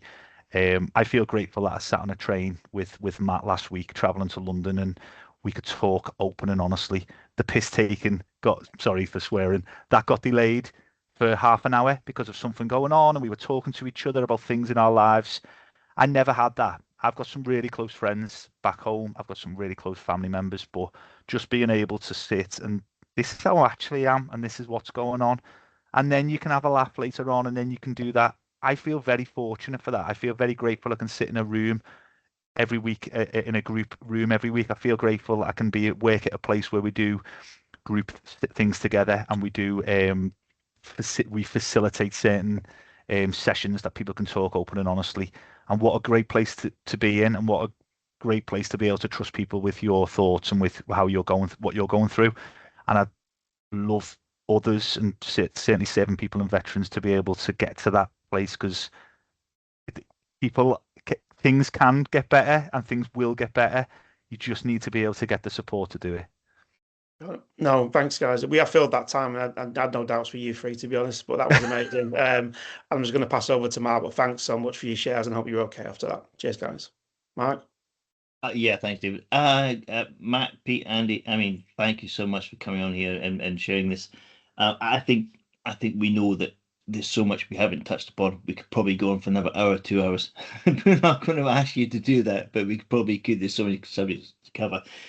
I just want, before we go to a quick break, and then we introduce the services that are out there, the sports services, the AF, GSN, and the Battling the Odds program, that people can refer in to get more information and training around sort of gambling harms, dealing with military and veterans. Just one question that comes out is I've been conscious of the fact from what you were saying. I mean, Pete mentioned there that he's got there's a group of people he can now meet up with and talk about. And it was earlier, I think Pete said it was really good being able to sit down and actually hear other people, other ex-service personnel, serving personnel, their stories, because it's something that he doesn't really hear much. Not when he was in the military, and not now he's out in the he's on Civvy Street. And it really comes down to that. I was just wondering whether there's a scope there for, we understand the power of peer support. I mean, the camaraderie that comes with the military is quite unique, but there are other forms of sort of camaraderie, things that join people together. One of them is everyone suffering, experiencing harm for gambling. We know there are various groups, these GA rooms you can go to, but I just wonder whether there's a scope for there being something specifically for military personnel, or particularly for veterans, because you lose, once you lose the army, you do lose that instant family support that's there, the support of the people around you who are there for you. So I was just wondering whether there's scope for maybe the AFGSN or someone else creating a platform, maybe GA creating a platform where it's just available it's open for people who are military veterans. So you can go in, you already have a level of understanding that doesn't need to be shared. You understand where you're coming from, but you also can talk openly about the specific issues which impact yourselves, your family's lives out there in the real world, and how that transition, the support, maybe that transition hasn't been there, and sort of mutual support there. I just wonder whether that's something that you benefit, being have a space to talk like the three of you today, openly, and knowing that if you want, it's just people who understand each other doing so. I don't know if any of you have any thoughts on that. I see Shelley's got a hand up. I don't know if Shelley wants to come in on that. Is that what you want to talk about, Shelley? Well, it was just, obviously we've not had a chance to put it out there yet, but we have recently set up an Armed Forces forum on GAM care, and we're happy for anybody to come and join in on the conversation there, especially if you've got lived experience, to support any individuals reaching out for support that way. So it's just really to make you aware of it. We've not had the opportunity to shout about it. We set it up just before Remembrance, but it's a facility that is there, and hopefully it bridges that gap that people are looking for. That's great, Shelley. Thank you for that. Thanks for that. And I would add, would probably hear more from Fiona imminently, I'm sure, about the work that we're doing. Right. Right. Once again, guys, I mean, amazing. Thank you for everything. And Shelley, if you can send us through some details, we'll make sure to add it to the information we send out after this. What we're going to do is we're going to take a very short break, just 2 or 3 minutes, give everyone a comfort break, and give the guys a rest from speaking. And when we come back, we're going to ask Andy to sort of introduce the work that he's been doing then, Armed Forces Gambling Support Network, we've heard it mentioned quite a few times before when they go on and introduce a couple of other people to give far more detail and also be able to signpost you to what the AFGSN can provide for anybody who's interested in learning more about how to support veterans and people in the military. But for now, we'll take a very short break just so everyone can get a little bit of comfort, and we'll be back in a couple of minutes. Take care. I think we'll restart then, if that's all right. Andy, over to you, mate. You just want to give a bit of an overview? That'd be great. The work that you do. Yeah. So I'm not going to, excuse me, steal the sandwiches of the program course director Ian for Beacon Council Trust. So off the back of this great work that Beacon Council Trust headed up as part of the Armed Forces Gambling Support Network, Break Even, one of the 5 partners with our Bet No More, RCA Trust and Beacon themselves. We cover the geographic, which Ian mentioned, but nearly 2 years I cover the southeast, Eastern Anglia with Break Even, where I've been visiting numerous units, a lot of time face to face, sometimes online, kind of like turn up to like a health fair, and when we'll do what's called make every contact count, set up a table and talk about awareness. A couple of times service personnel have come over to me and had a bit of a laugh and said, "Oh, I think I know who needs your card." At that point, then I've said, actually, it's not a laughing matter. Then I share my lived experience, and then the narrative and landscape and their reaction is very, very differently. As it mentioned, we support the whole community, whether it be veterans, in service, family, and supporting all the charities that support our veterans. I mean, recently, Yeovilton delivering level 2 with Andy from Beacon. I believe at St. McGinn Huntington yesterday. It's just geographically support, whether it be face to face, and the ultimate thing that Ian might mention, it's all free of charge. And end of the day, who doesn't want training, awareness, early intervention, which is free of charge? So I'm very, very privileged to be in this position to share my story. I kind of excuse me, mentioned it earlier, make ourselves very vulnerable. But I think it's great. There's no point me going into, like I say, mentioned earlier, going to a prison and talk about stuff actually if I've never been in there or got no experience. Well, for me, to share my experience, a veteran of 24 years, lived with this gambling harm addiction and harm, to be able to share that actually gets the message across. So I think that probably hands over to Ian to talk more about it, but a great time across the whole country sharing that awareness and support. Thanks, Andy. We're going to go to Ian in a minute shortly. We're going to go to Fee first in a minute. So there's a map there, obviously, that Andy spoke about that shows the partnership between the 5 organisations. And obviously one of the training programs that we have been sort of touching on is the Battling the Odds project, which is delivered by all 5 partners. So I'd like to introduce you to the work of one of them by welcoming Fiona, but I call her Fee, ready to talk about delivery work she does around Battling the Odds programme as the Armed Forces Manager at Bet No More. So over to Fee. Oh, thank you very much. Yeah, call me Fee, not Fiona. I get a bit freaked out if people call me Fiona. And Matt Losing, you called me Fiona earlier, I think, which is a bit worrying. So thank you. I'm the Armed Forces Manager for Bet No More. We are really proud to be part of the AFGSN, I have to say. It's already been covered that there are 5 charities and we split the country up, but actually it doesn't always work like that. Basically, we will all help each other out. So I've done training with Andy, with Matt and Pete all around the country, and it has to be said that they've been brilliant. So I'll tell you a bit about the training and also our experiences, and I can talk about our experiences only in the last couple of weeks, actually, about the kind of conversations we've been having. And then I will tell you all about the AFGSN peer aid model also, that we have just set up, that programme that we're setting up. So the training is great. It's free, as Andy mentioned, and free learning is such a gift, isn't it, at the moment?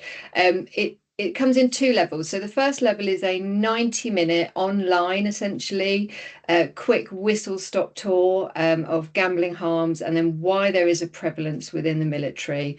And I think Pete mentioned anyone who joins the military is a risk taker, and risk goes hand in hand with gambling. So we talk a lot about that. We talk about what gambling does to the brain, and then we also, it's what we call a sort of first aid program, if you like. So it's a practical program. So we give you the referral pathways. What do you actually do if somebody does talk to you about gambling? The level 2 is a full day program, which is accredited by the Royal Society for Public Health. So it actually comes with a qualification, which is brilliant. And obviously it's a much deeper dive into gambling. And those days are brilliant. They tend to be really quite intense. So an example of that is Matt and I were at RAF Fylingdales, I think it was last week before. And actually 50% of the room disclosed gambling harms to us, which was really interesting. It made for a very, very intense learning experience for everybody, but also a really meaningful learning experience for everybody. So we will go sort of normally within our geographical areas, but also anywhere that will ask us to go and do the training. We do lots of awareness raising as well. So an example of that is actually this week I have been in Woolwich Barracks for our Health and Wellbeing Day. It was very cold. I was in a bunker. There was no heating. It has to be said, it was a very, very chilly 2 hours. But within those 2 hours, I actually had some youngsters come up, disclose gambling harms, either their own or, especially for the females, they were very worried about their boyfriends gambling as well. So that has prompted me actually now to go back to Woolwich to say, you need to pull us back in. We need to do a proper briefing here, because actually the conversations I had concerned me enough that I think there's some proper work to be done there. So we do, as I say, we do this training, we do awareness raising. Who have we trained? Just briefly, because I'm sure that Ian's going to go over these numbers, and I really don't want to steal his thunder. But this year we've trained over 5,000 personnel. People from serving personnel, charities, quite a lot of NHS. Trained all of the Op Courage, Op Fortitude, Op Nova. All levels, tri-service, anybody that is interested in this, we will happily train. I've trained quite a lot of local authorities, a lot of armed forces champions are very interested in this, which is brilliant. So, for example, next week, Matt and I are going to Warwickshire to train some of the veterans there, which is great. In terms of our serving personnel, as a programme, we've probably been to about 50 different military bases, which is brilliant.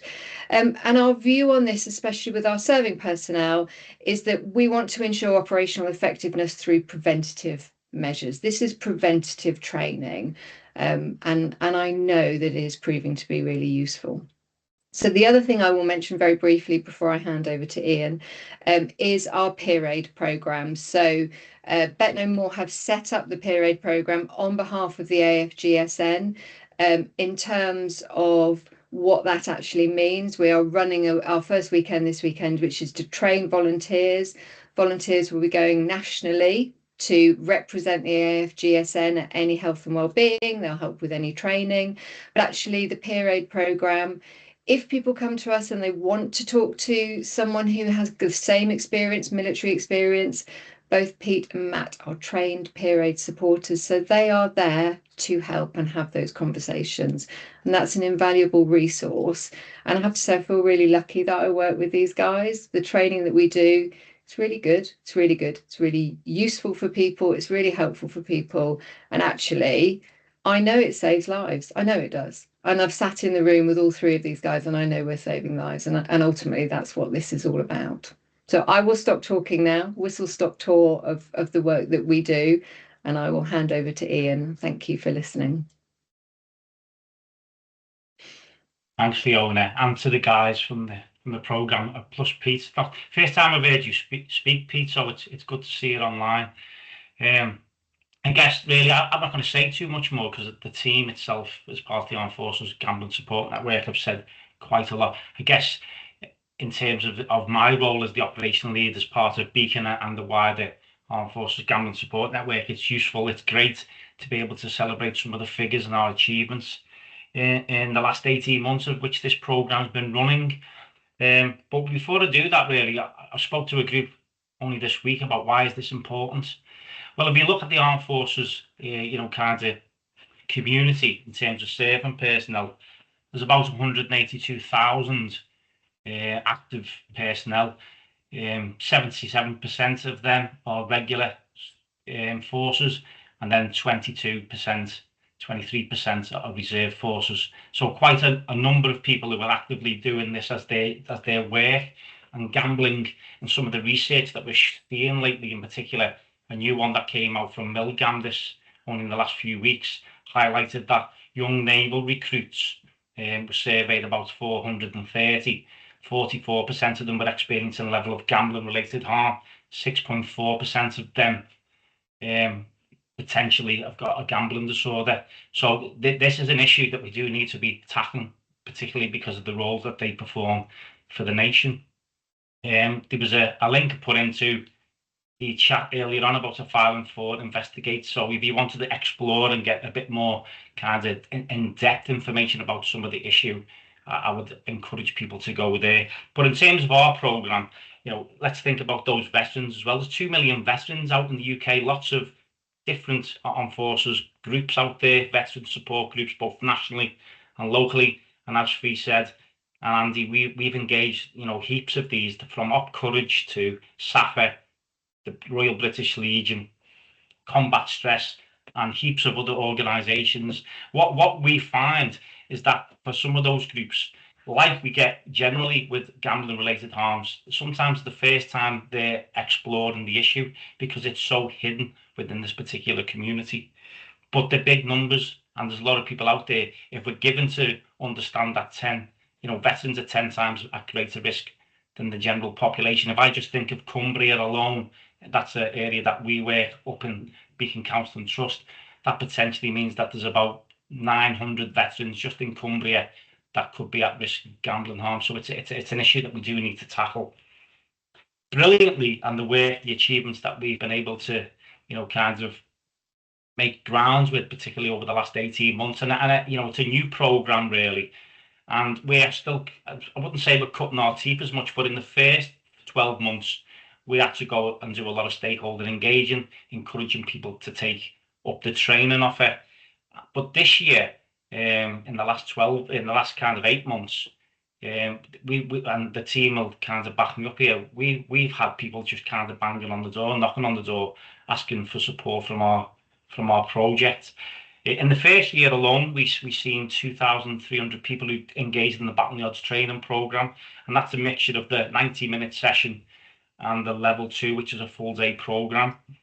We engaged something like 9,000 people in what we call making every contact count. So these are, opportunities to go and speak to people directly, whether that's at health fairs, going to a battalion, kind of focus days. I've got one myself next month with the 1st Battalion of Duke of Lancashire Regiment in Wheaton Barracks in Lancashire. So these are opportunities for us to speak to troops. And I can think of one occasion where I did that in Dale Barracks in Chester, and I think about 12 young troops came up to me, infantrymen, and told me that they'd signed up to GAMSTOP because they were about to go to Cyprus, and they knew that they were maybe at risk in their downtime periods, where what were they going to do when they were bored and their bank balance was building up. So it's an area that we want to be able to educate those, and a focus for us will be phase 1 and 2 training, as the guys had mentioned earlier on. In the second year, so where we're up to now in the last 8 months, we've really kind of, sorry for using a term, but we've blown first year out the water. We've trained 5,000 people, as Fiona had mentioned. This year, we've been nearly up to 18,000, making every contact counts. Combined in the last 18 months, we've engaged with 33,000 individuals, and that's kind of incredible, really. We are quite unique in this programme in that there's not many specialist areas that look at gambling-related harms in the way that we do.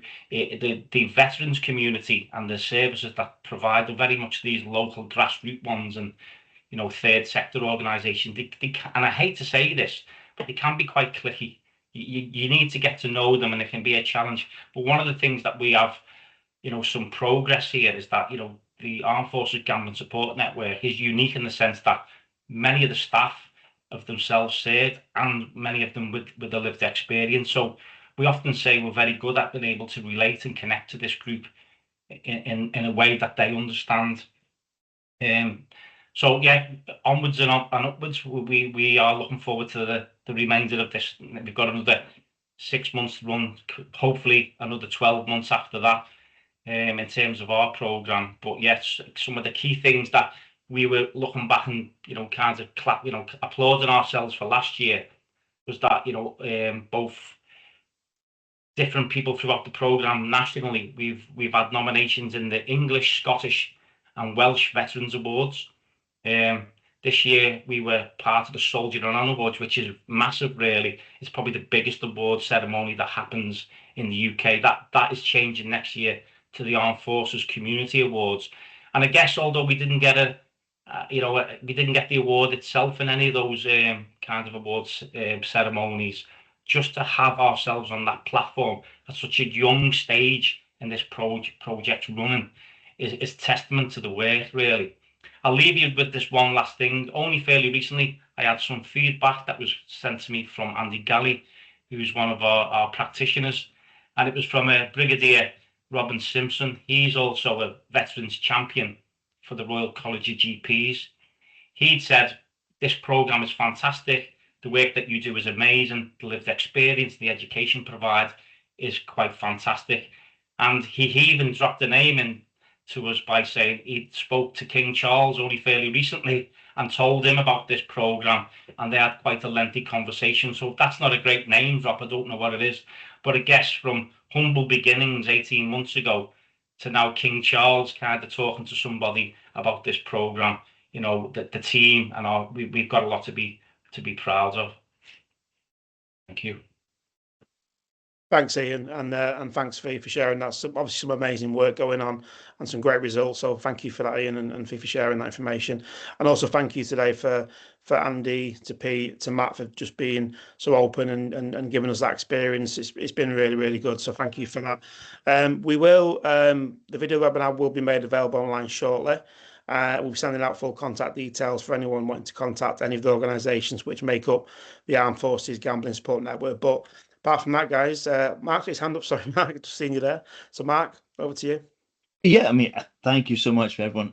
Since we do have, in theory, sort of a few minutes left at the end, which I didn't expect we would do, I was just wondering if, since Pete, Matt, Andy, sort of Ian and Fee are still here, if anyone's got any questions they'd like to ask, please, hopefully we've got a couple of minutes that maybe we can field some if you've got any pressing questions. If not, we will be, as David said, we will be sending you information back after the webinar with contact details and a summary of some of the points which the guys raised in their own conversations that we think are worth highlighting.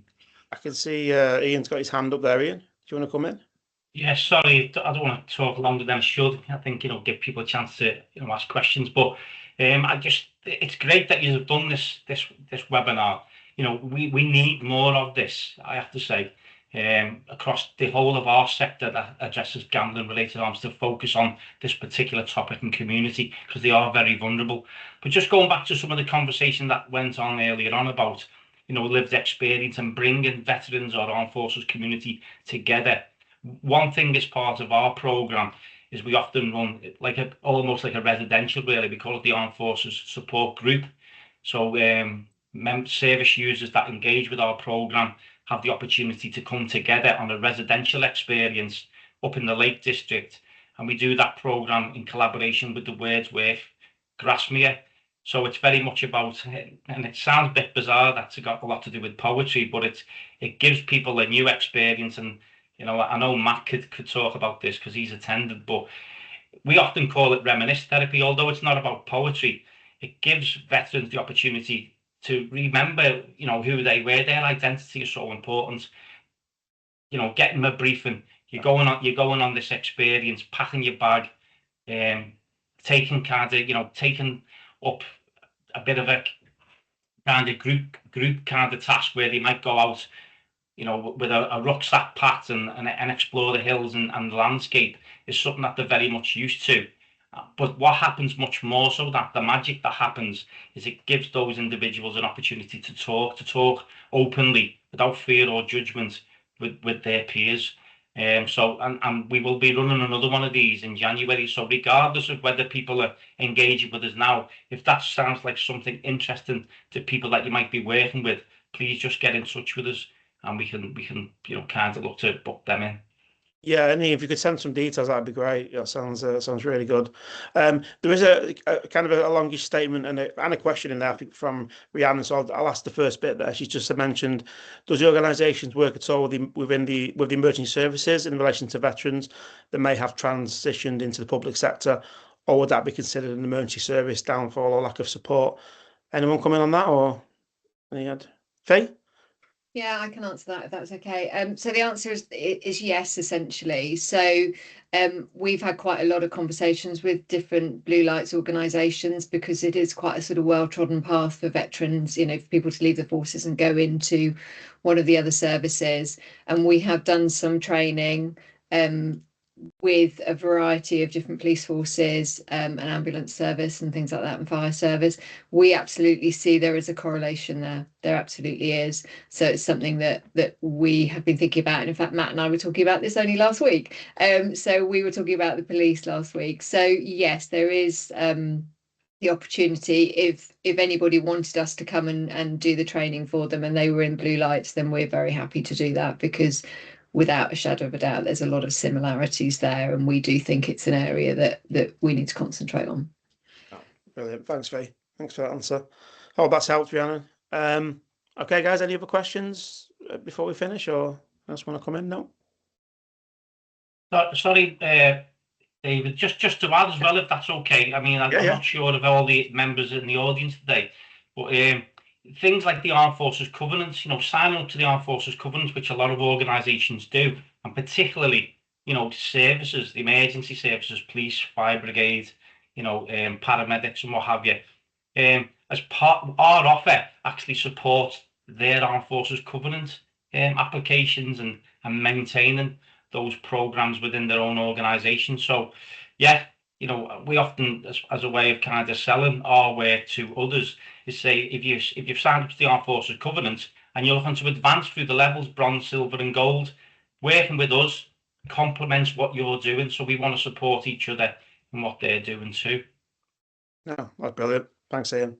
That's really good. Thanks very much.